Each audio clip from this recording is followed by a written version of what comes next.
Welcome to Doing the Most, the series where we talk about the misadventures of entrepreneurship. I'm your host, Georgie, execution strategist and serial entrepreneur. This series is here to get real about what entrepreneurial life truly looks like. We are driven, persistent, hardworking, ambitious. We are human, and these are our stories. Please note, all Season 1 episodes were previously recorded for our video series.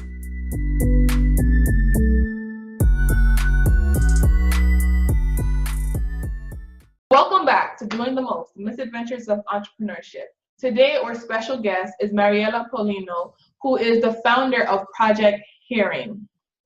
I'm not going to talk too much about her. I'm going to have Mariella tell us a little bit more about her and what she does for a living. So go ahead, Mariella. So basically my 9-to-5 job. So you're 9 to 5 and then you're 5 to 9. All right. So I really consider myself to have two jobs. I have my 9-to-5 jobs. My 9-to-5 job, I work as a project manager for the TechWorks program at the City University of New York. And then from 7 to 10 in the morning, I'm working on Project Hearing, which is really my passion project, which it came out of graduate school. And it's basically a project that focuses on emerging technology, social impact, and disability, particularly hearing disability, and finding solutions to technology for people like myself who have a hearing loss. Nice. And what made you start Project Hearing? You told me previously a crazy story, but let the audience know what really kickstarted the Project Hearing movement back in 2014. Yeah, so I was living in Virginia at that time, and I was driving in Virginia, which is really the worst place that you can speed. I was speeding. I wasn't really driving. I was speeding because I was late for something, and I got pulled over. And so when I got pulled over, the officer was speaking on the loud speaker thing, and he was giving me instructions. But because I have a hearing disability, I was unable to understand what the officer was telling me. And so he was just giving me commands. I just basically moved over to the side of the highway and put my hands at 3 and 9. And I'm just I wait. And then I look at my rear view mirror. The officer comes out of his car and I'm his holster. And I'm just looking through the rear view mirror and I'm just oh my God, I really don't want to die today. And he comes over to my window, taps, and I'm just I turn because my hearing equipment is really on my right side. I don't have anything on my left side. So he comes over to my window. I'm holding the steering wheel, and I just look over at him, and I'm like, "Officer, I have a hearing disability. I was not understanding your commands." And basically, when I said that, the whole situation diffused. At the end of it all, he just let me go off with a warning. And he was just like, "Hey, you really have to figure out something about your hearing thing." And I was like, "Well, what do you suggest you do?" And he was just like, "That's not really my problem, so figure it out." And I was just like, okay. Damn. I don't know what that means. I don't really know what that means, but okay. And basically, I was doing my master's during that time, so I decided to focus on how people with disabilities interact with the police and how the police interact with people with disabilities. And what I found is that a police officer will literally scan the back of your car for 6 seconds to figure out who you are. So, for example, are you a National Rifle Association member? Are you a teacher? Are you a doctor? Are you driving a fancy car? Are you driving a cheap car? They will make all these assumptions about you. So I just came up with the idea of putting a sticker in the back of my car that says "Deaf Driver" and then selling the stickers, because DC also has a huge population of people with hearing loss. Nobody was doing it. And basically that's where Project Hearing came from a sticker that says "Deaf Driver," which, by the way, has made a huge impact in my life and in the lives of other people with hearing loss. It's just a really easy way of using technology and social impact to solve a problem. Nice. And, definitely that situation could have gotten a lot worse. into the media, especially when it comes to Black and brown folks being pulled over. So, I'm glad, it was able to be de-escalated. And I'm sure your sticker has I'm pretty sure, 100% sure your sticker has saved somebody's life by having it on there if they're getting commands from the police or whoever it may be. And the person doesn't know that they're deaf and thinking, okay, they thought about you, that they were just ignoring them or just not paying attention. So, thank you for that contribution. Now I want to dive a little bit into, how does it feel to be like a social impact entrepreneur? Because I have done projects with social impact, and some people often tend to disacknowledge or just try to undermine social impact entrepreneurship. So has that been a part of your journey in any way? Has social impact entrepreneurship been a part of my direction?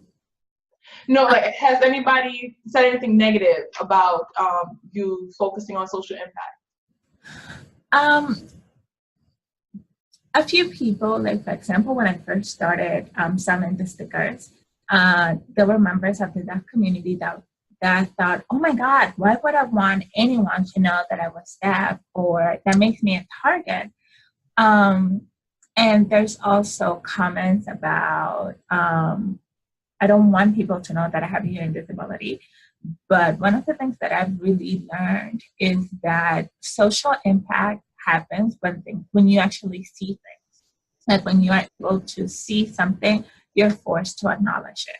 And one of the things that I'm doing that is very simple is really pulling my hair up so that you actually see my hearing equipment.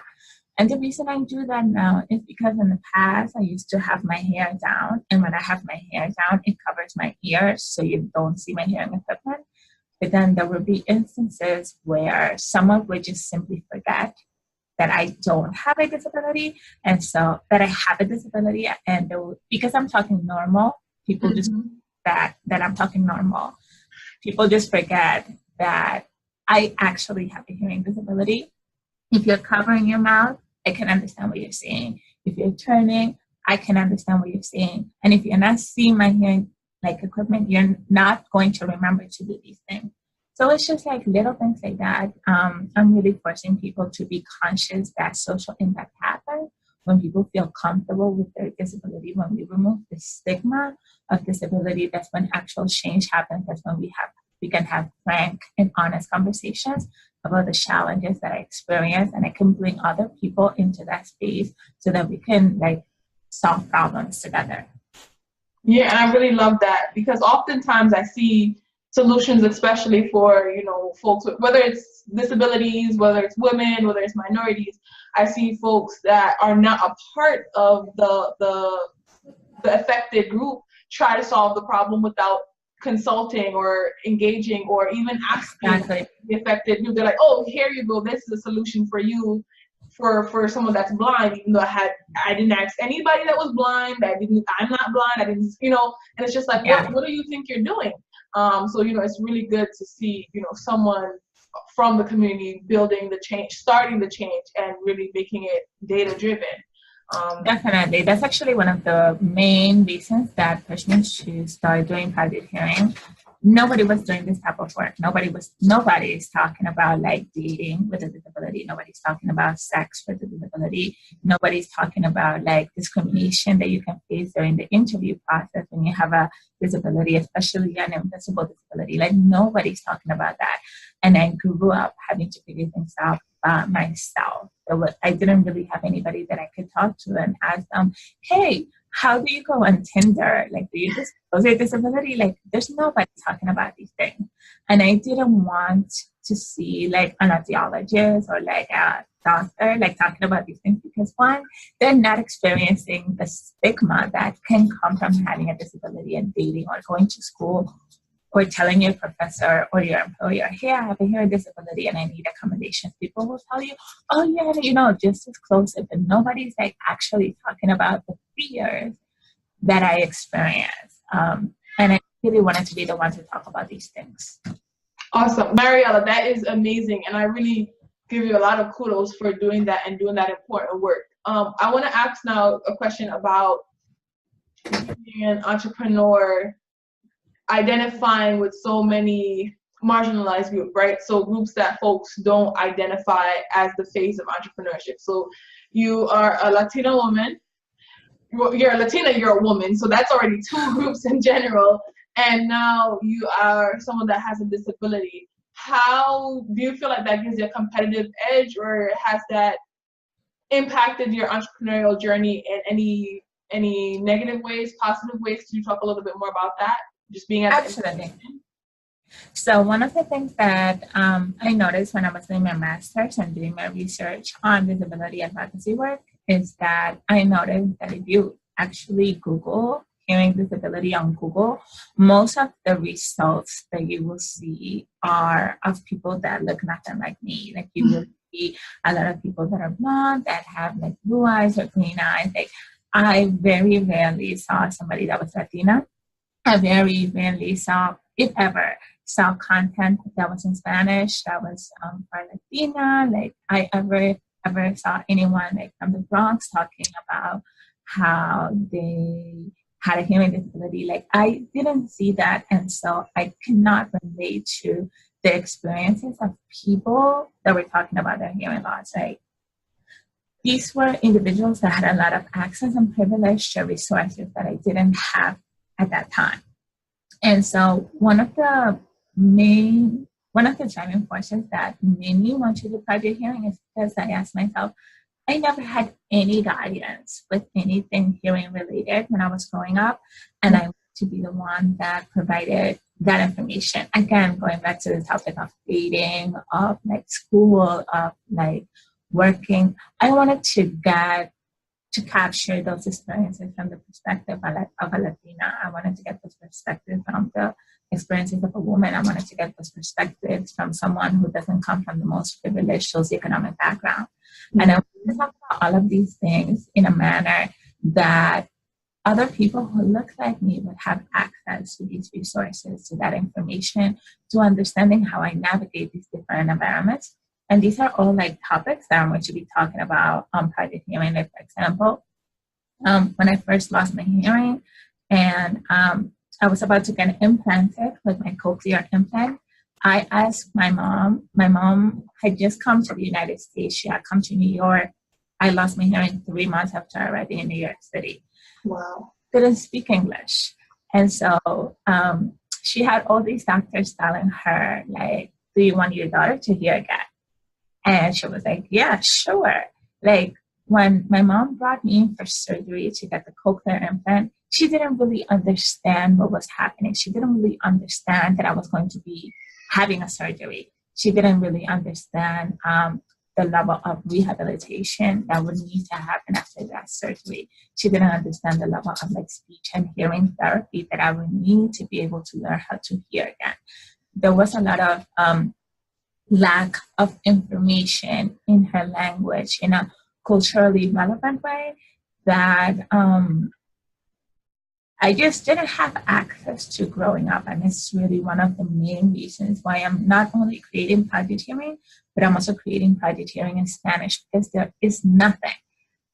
There's just so little information about hearing loss for the Spanish community. And there technically is, but it's mostly for like the deaf community. There's very little information about how to be a person with a hearing loss in mainstream society. They don't speak sign language. There's a very large like, community of color, but there's very little information about people with hearing loss who use hearing aids or hearing equipment and are part of mainstream society. So, yeah. Awesome. That's great. And it's like, and like you just said, you know, because I have heard about, you know, like the deaf sign language community, but I haven't, there for myself as like a person that doesn't, like I'm not directly inside of the community because I don't have any family members that are deaf or friends. It's good to have this information because, for example, like you, when I met you, I didn't even know that you were deaf, and you know, it wasn't until I saw that the closed captioning that was happening on the screen, and I realized you were the one receiving the information. Yeah. I was like, okay, so maybe she doesn't talk, maybe she can only read, and then like we had a conversation. So like my whole mind was like blown because the information that I had received growing up is like, if you're deaf, you speak sign language, and you know you can read like closed captioning, and that's it. I didn't even know that there were, folks in like the spectrum, like, hearing aids were for old people that couldn't, hear well, not somebody that was completely deaf. So just like that miseducation that happened to me, it was really great to see you. And then now understanding that this is something that's real. There are a lot of people mainstream, and the first time I took an Uber, a Lyft with a deaf driver, like I was so shocked. I was just like, deaf people drive, like the ignorance, right? That ignorance was due to the lack of the miseducation. So I'm really grateful for knowing someone like you that is providing that information, and I can spread that information. Definitely. Mm-hmm. And that's exactly like one of the many, many reasons why I wanted to start Project Hearing, because there's no information about closed captioning. There's no information about how there exists a spectrum of deafness. Like there are people who, like, if you think of deaf, most people immediately think of American Sign Language. People don't think about cochlear implants. They don't think about hearing aids. They don't think about oralism, which is really like speaking through like oral language. And so I really wanted to be able to change that perception and remove the stigma around disability, because the only thing I can do is hear perfectly. Like I don't have human hearing. I have hearing, but I'm still able to do pretty much everything that anyone else is able to do. And I wanted to remove the stigma around hearing disability. So that's like that, what you just described is exactly why I wanted to do it. I didn't want my story to be unique, because it really shouldn't be. 100% agree with that. As we're coming a little bit closer to the end of the interview, I want to ask you a question about what inspiration or tangible steps would you give an entrepreneur out there that is stuck in like the dreamer phase, and they want to get stuff done, whether they're Latina, female, just any general entrepreneur. What kind of inspiration can you give to them to get started on their projects or their ideas that they have? If there's one piece of advice that I could give someone, is start when you're ready and not a minute sooner. And I say that because it took me a while to get to the level of dedication for Project Hearing that I have now. By that I mean I am posting almost every day. Excuse me, I'm posting almost every day. I have content. I have like a strategic communication plan. I have a business. In the beginning, Project Hearing was just a really good idea. But one of the things that you probably have seen in like my social media feed is that I was always talking about like being debt free. I had accumulated a lot of debt living in DC. I took my master's. I went to Georgie-Ann and NYU, which are very expensive schools. So the priority for me wasn't, oh, let me start a business. Like the reality for me is that I have a piece of metal inside my head. I've had 2 replacement surgeries for that piece of metal. I need to have health insurance at all times. I have that I had to pay. I had a car that I had to pay. Like, I just did not have the mental space to focus on Project Hearing. Mm-hmm. And I think for me, it's very, very important to understand what are my priorities. For me, paying off my debt has been my priority for the last 5 years.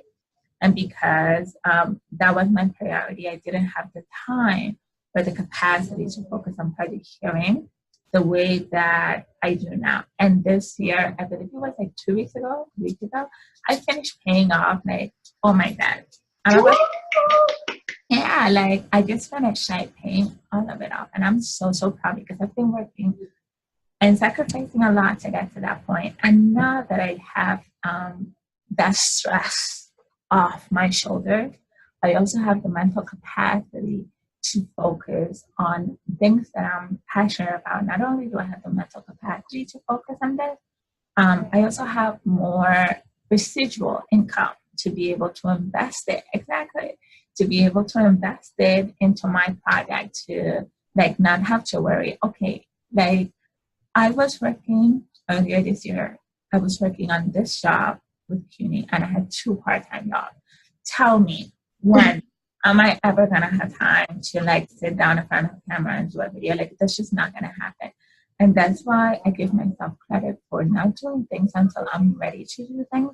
And if you're an entrepreneur and you have this really great idea, but you have debt, you have family, you have like thing, do what you can manage to do. Like, because I'm going to do everything at the same time, because if I had done private hearing a year ago, I would not have done it well, which means I probably would have burned out very quickly, which means I probably would have put private hearing on the shelf. So start when you're ready, when you can like devote yourself to it in a way that you are comfortable devoting yourself to your passion. Great advice. I definitely want to say thank you so much for being here with us. And I'm going to be sharing, I know you have a lot of cool stuff coming up with Project Hearing. I love your 30-day series that you did the other day. I'm going to leave the link in the caption section below so folks could check that out. It was an amazing series, just kind of showing her day-to-day of what it means to be deaf in her section of the spectrum, like from taking a shower to communicating to taking public transportation. And it really opened my eyes and just again educated me on what Mariella's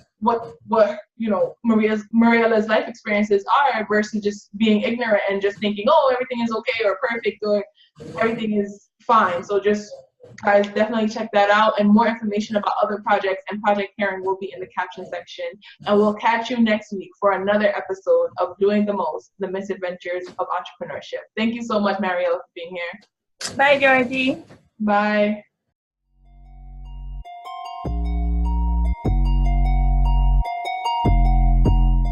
Thank you for tuning in to this week's episode of Doing the Most. Catch us here next week, same time, same place.